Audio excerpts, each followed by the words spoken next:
The content presented in this podcast and YouTube show is for informational and entertainment purposes only.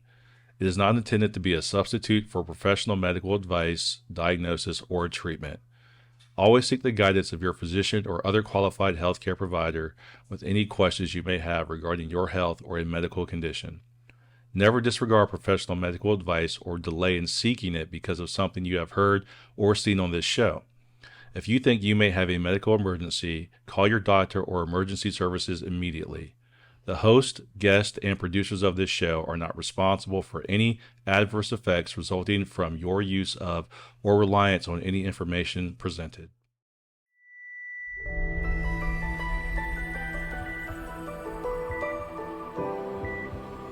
Andrea, can you hear us?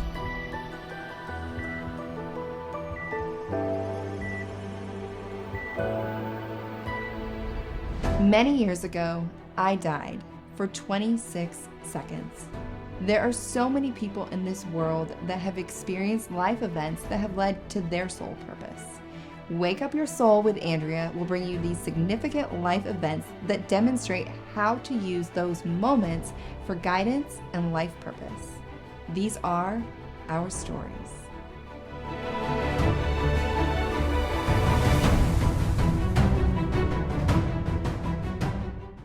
Hi, everyone, and welcome back to another episode of Wake Up Your Soul with Andrea Lynn. Today's guest is Mary Alice Stevens, and she's going to talk to us about her very vulnerable journey with alcoholism and faith and finding her authentic self. So let's welcome Mary. Hi, Mary.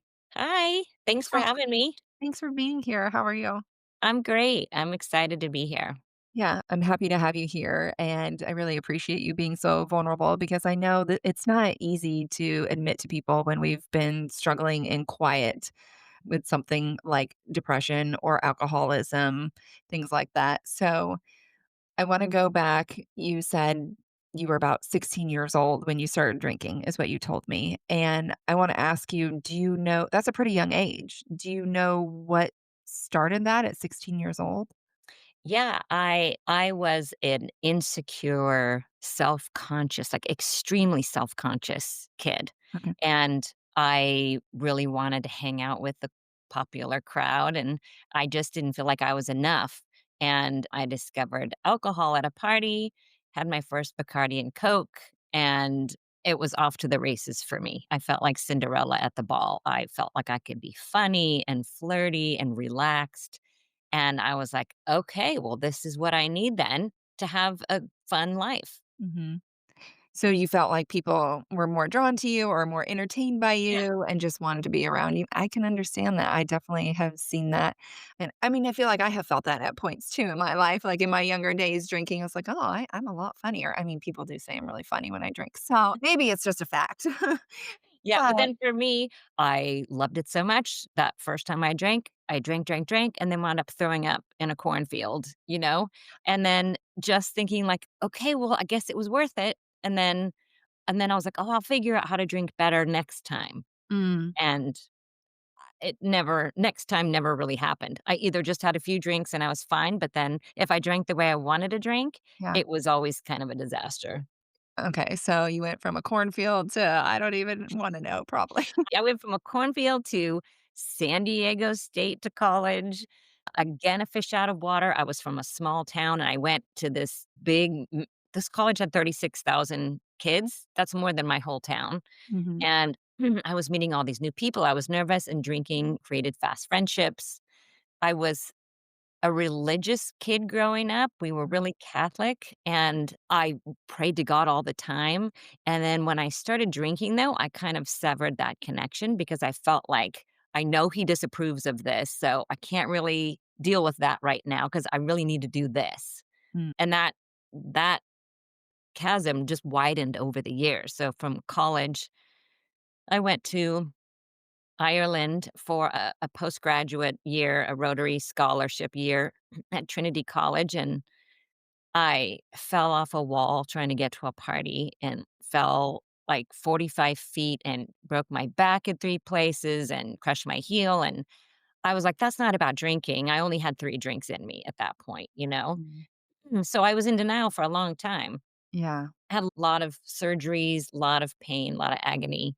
Oh my god. Um, and then from there, I moved to San Francisco where I was a young professional. And I was like, oh, I worked in advertising and television, drinking, drinking, drinking. We drank at work, we drank after work.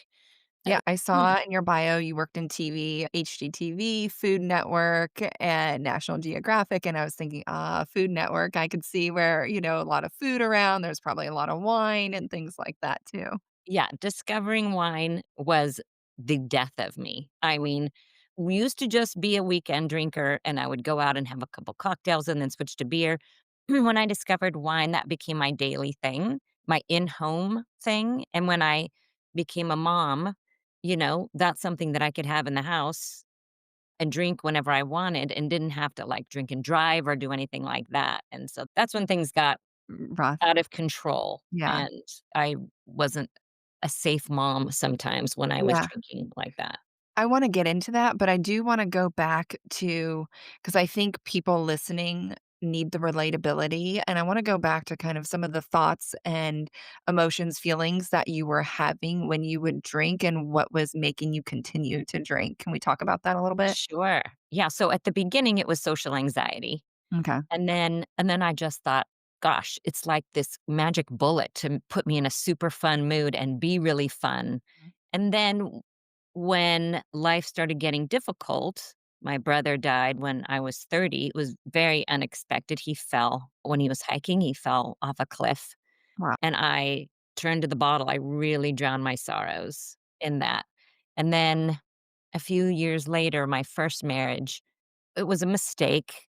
I was really lonely in the marriage.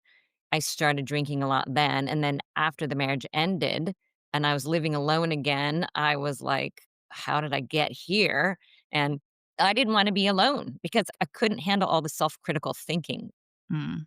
So I would go out every night after work. I would just find out who was available and we'd go out for a couple drinks and then I'd be like, okay, I can go home now.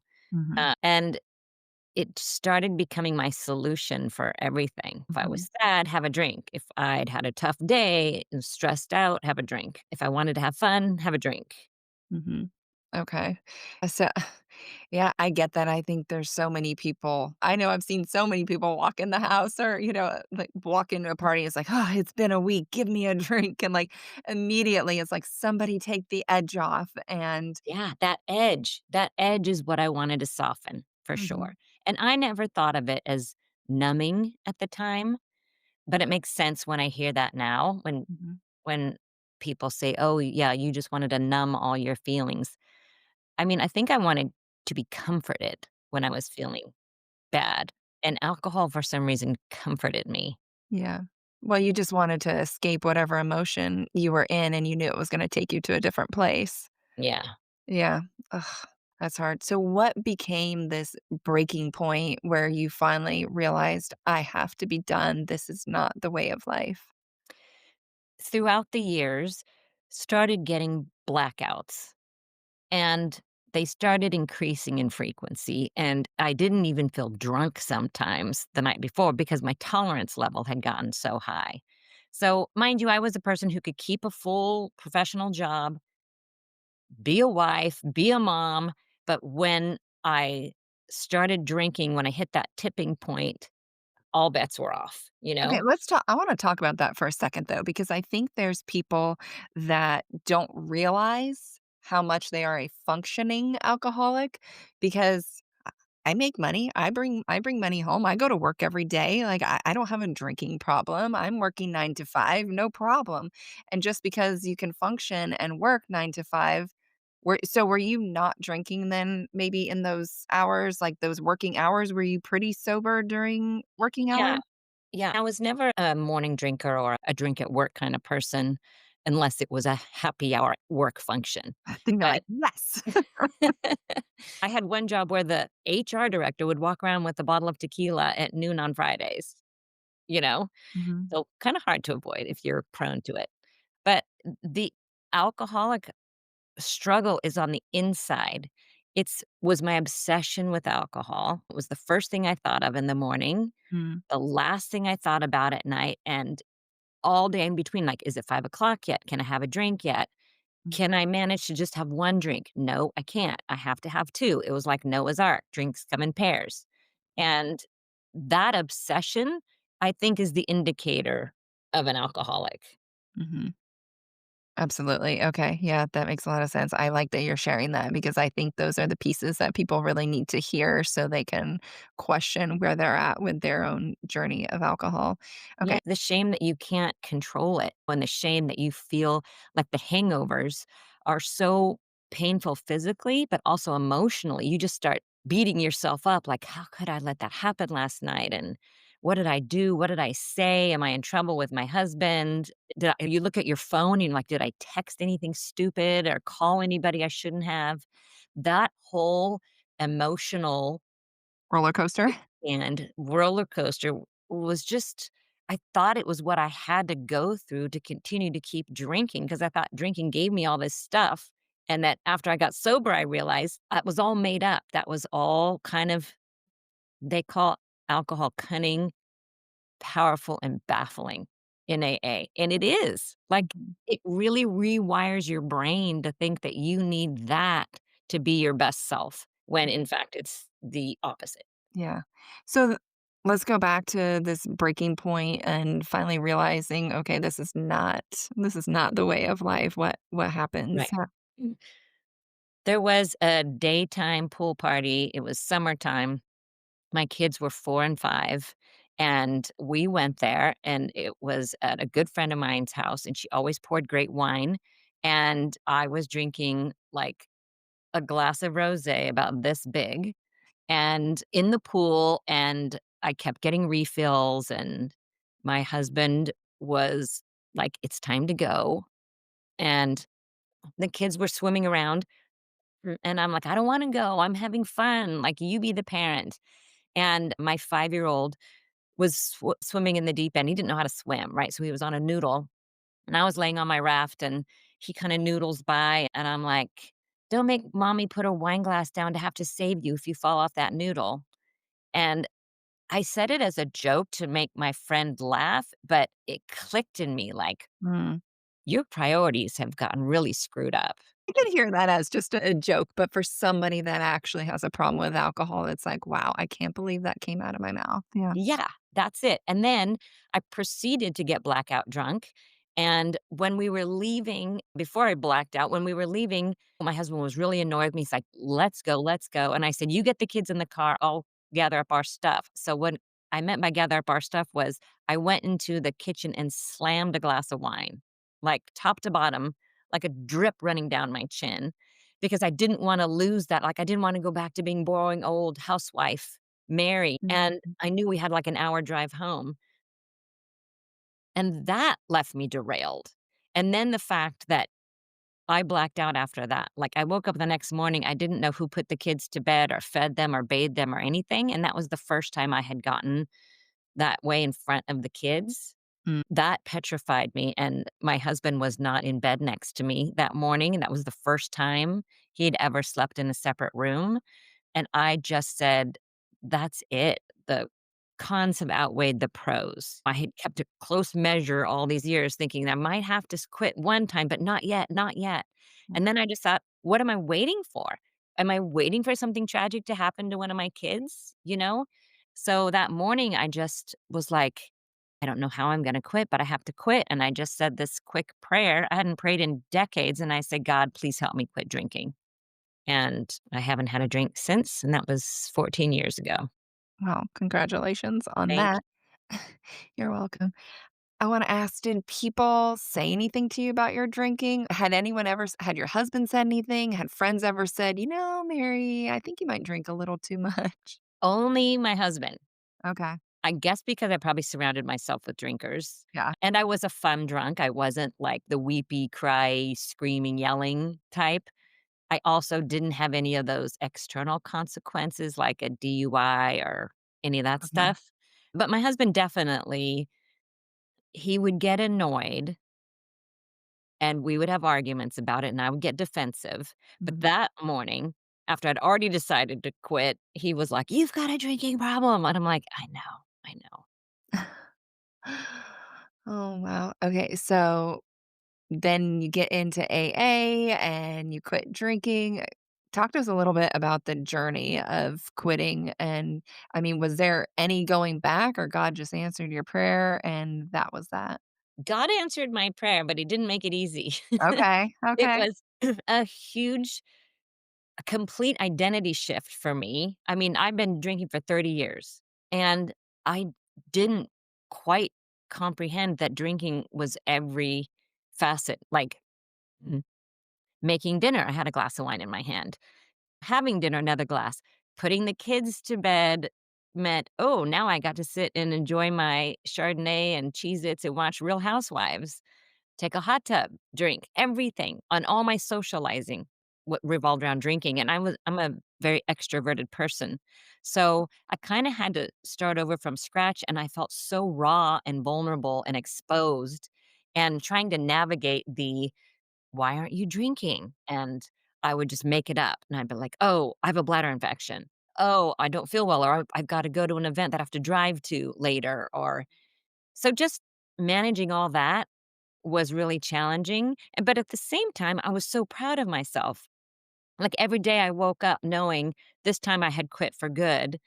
I was just like, "Wow, I can't believe you're doing this," and that sense of pride and self-worth started filling the holes that alcohol left Mhm. behind in a more authentic way. Okay. Yeah. Did you have to surround yourself with a different circle of people, or did you just kind of find a way to have new relationships? I did build some new relationships in AA, other sober moms. Okay. That was slow going for me. I was kinda 1 foot in, 1 foot out Mm, because I there were a lot of single people in AA, and I wasn't, right? There were, like, single moms in AA, and they had a lot more time to dedicate to meetings and socializing than I did. I kinda wanted to have my hand, I would in my real life and prioritize my family, and so those friendships built slowly, but meanwhile, I had to come out to my friends, and 98% of them were so sweet and wonderful and thoughtful about it, and there were a couple of who I thought were close friends that were my mom friends that I had developed when we moved over to Marin County where I live, and when I told them, they kinda tried to talk me out of it a little bit, and then our friendships just kinda dissipated. I think they felt uncomfortable hanging out with me because I didn't drink anymore.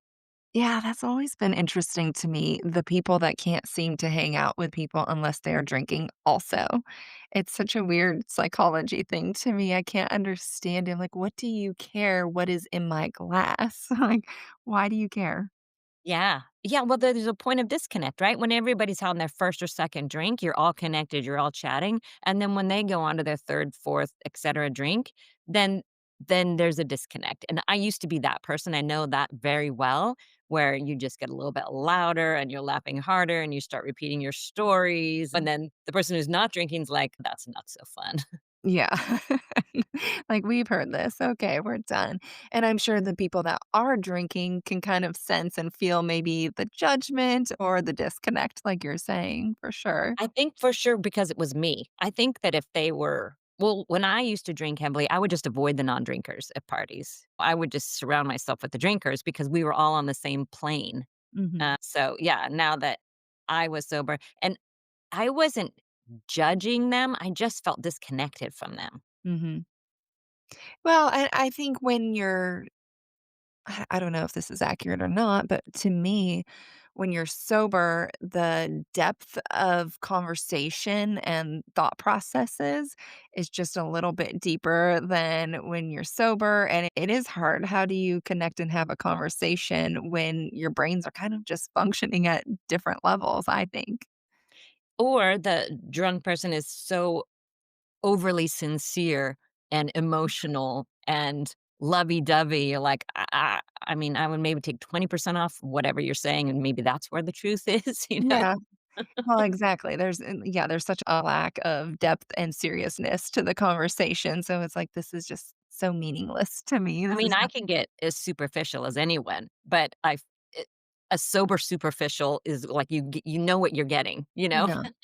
Yeah, I just think what do you take away from a conversation? Yes, when you know somebody's been drinking and they're not sober, it's like, okay, there's like nothing about this conversation that needs to be remembered because they probably won't remember. And just, it's, yeah, that's kind of a whole thing. So, this whole journey, you ended up finding your authentic self. And that's kind of what this mission is about now for you is helping people.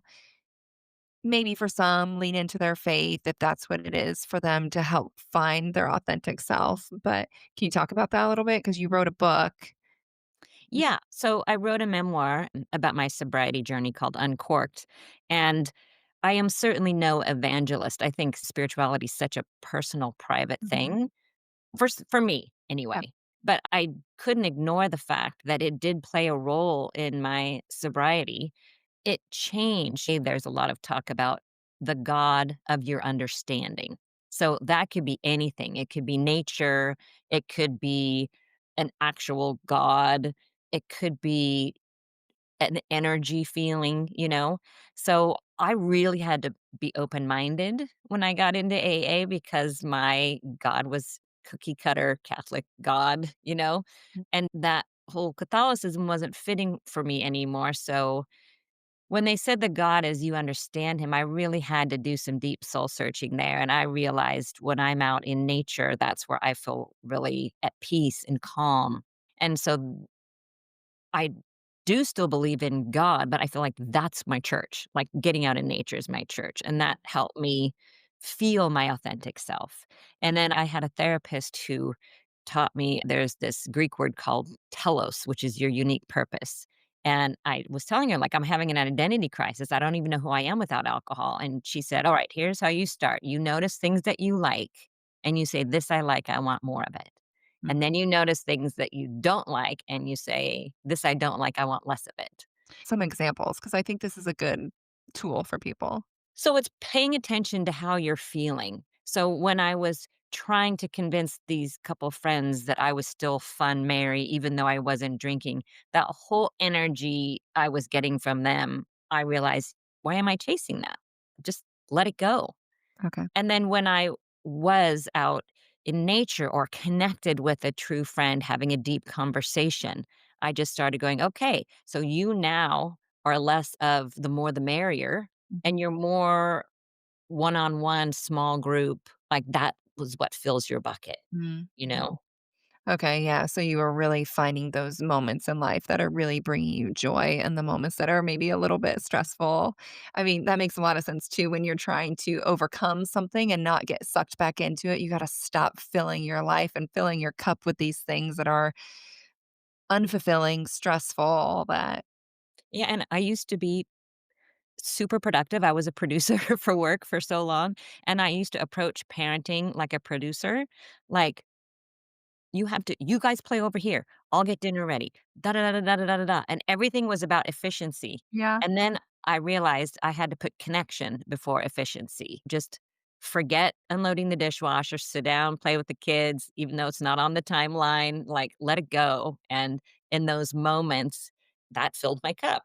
That is, like, such a huge human problem that so many people go to work and then they bring home that identity and they are still that person, whatever it is, right? Like, producer, the boss, whatever it is, whatever their role is at work, they continue to live in that role at home, and I feel like that can be a little bit tricky. I know my husband and I talk about this same sort of thing where it's like, okay, this might work really well at work, but as your wife, like I want things to be communicated differently. So I totally can relate to that. And I'm sure a lot of other people can as well.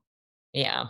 So, what were some of the things that you found that were really filling you other than just going out into nature and just to kind of spark people's, I don't know, their thoughts thinking about, okay, what does bring me so much joy and what things can I be looking out for?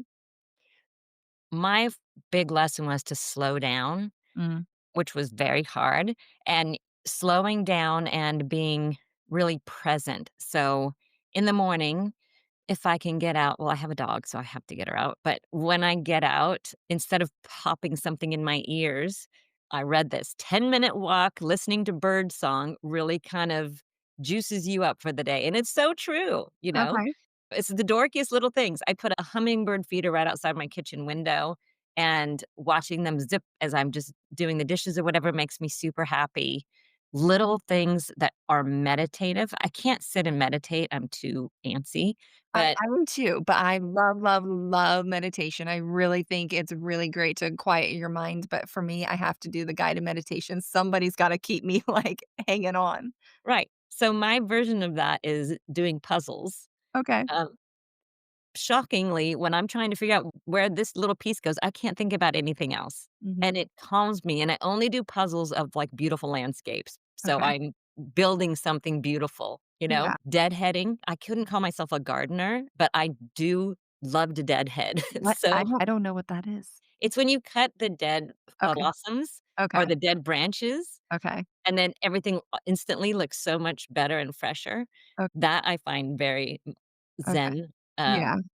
It's the quieter things. It's getting in touch with my introverted side, which I didn't know I had, and I never wanted to be alone because that critical voice was always badgering me, and now that I quit drinking, I have a lot more grace for myself, for my foibles, Yeah. and I can accept those flaws, right? Because they're normal.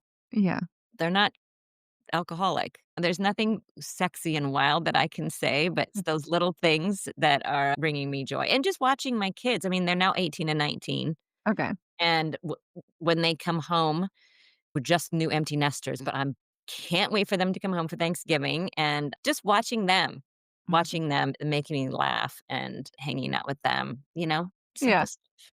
Do you share your journey with your kids? Yes, on an age-appropriate level. They were only 4 and 5 when I Of got course. Yeah. sober.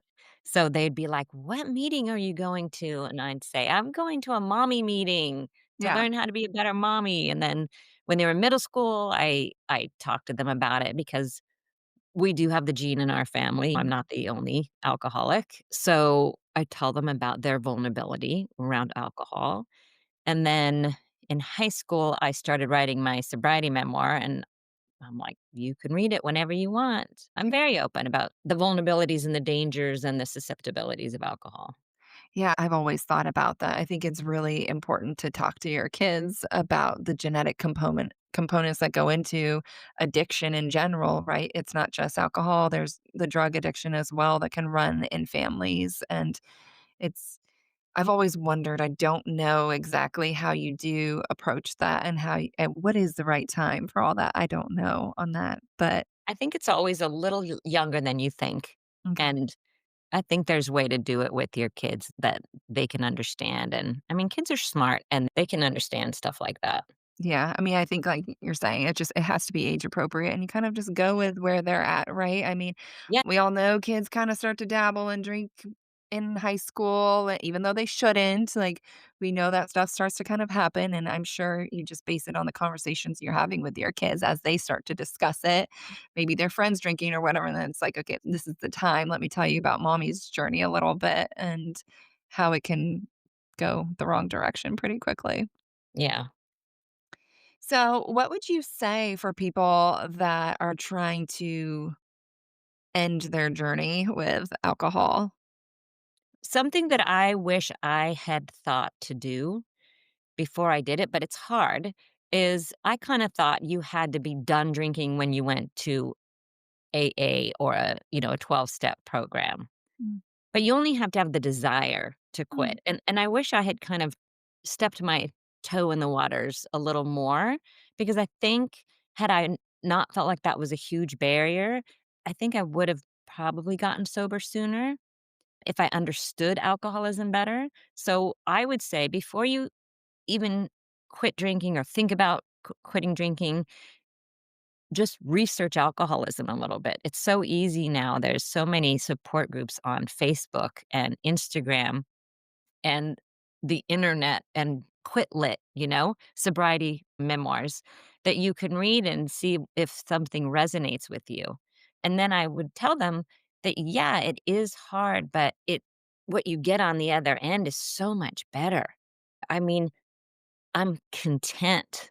Happiness is one of those big words that people argue about is, do you seek happiness or not? Happiness comes in moments, life is still life. I still had to go through difficult things like the death of my parents and stress and worry about my family, but I can do it now without alcohol, and I feel so much better about myself. Yeah. So Life is always going to be hard, but yeah, that question comes in of, are you filling your days and your time with things that bring you joy and happiness? And are you proud of the person you're being within your life? that's so important. Are you proud of the person you're being? Like, that's a great question and answer right there. That should be enough for anybody to say, if I'm not proud of who I am or how I'm feeling, then maybe it's time to look into trying Yeah, something and new. I know it's such a common thing people talk about, imagine this is your last day, like, are you proud of the life that you have lived? And if you're not, then it's time for a change, but I love what you were saying about kind of starting before you're ready, and I really think that I, like, feel this in my bones that somebody's gonna hear this and somebody is going to take that advice, and I hope that they reach out to you and say thank you because I really I know somebody needed to hear that, and it makes so much sense that I can feel the energy of this resistance where it's like, "Well, I can't go to AA yet because I haven't accomplished what all those other people in the room have accomplished," right? I haven't made that step yet, I haven't actually done And it, I'm but not ready. I'm not ready to commit. But there's a whole new term now, sober curious. I love that this word has become a thing where people can explore sobriety yeah. without committing to it. I'm curious if you know if you've heard about this or not, but what I'm kind of hearing is because I'm almost 40, but what I'm hearing is the younger generation, they are actually less into alcohol and more into the mocktails and things. Are you hearing this or Here's what I'm hearing. Overall alcohol consumption is down. okay. It's definitely down in many groups of teenagers. I do think that they are also trying other substances, Yes. you know? I think the popularity of marijuana has really increased as the popularity of alcohol has decreased, and I don't think that's an accident. I Okay. think Yeah. because marijuana doesn't give you the hangovers and stuff, you know? But overall, I do believe the consumption is going down, but the marketing toward women is ramped up really hard, especially with wine. We are they call it the pinking of the alcohol industry. Rosé all day and, all the Yeah. pithy wine. It's wine Yeah. o'clock. So, yeah, overall, I think it is going down, which is Okay. great. Yeah, no, that is great.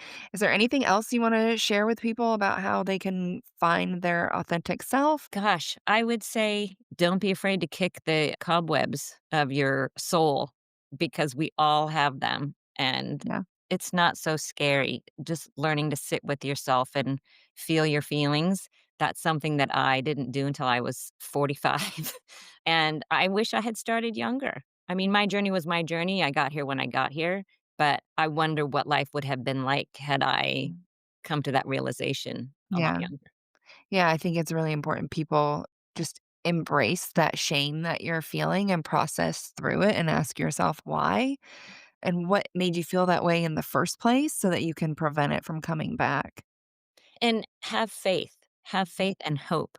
I Mhm. know that's easier said than done, but I think having an optimistic outlook on, I think it was Mel Robbins who said, "You're one decision away from changing your life."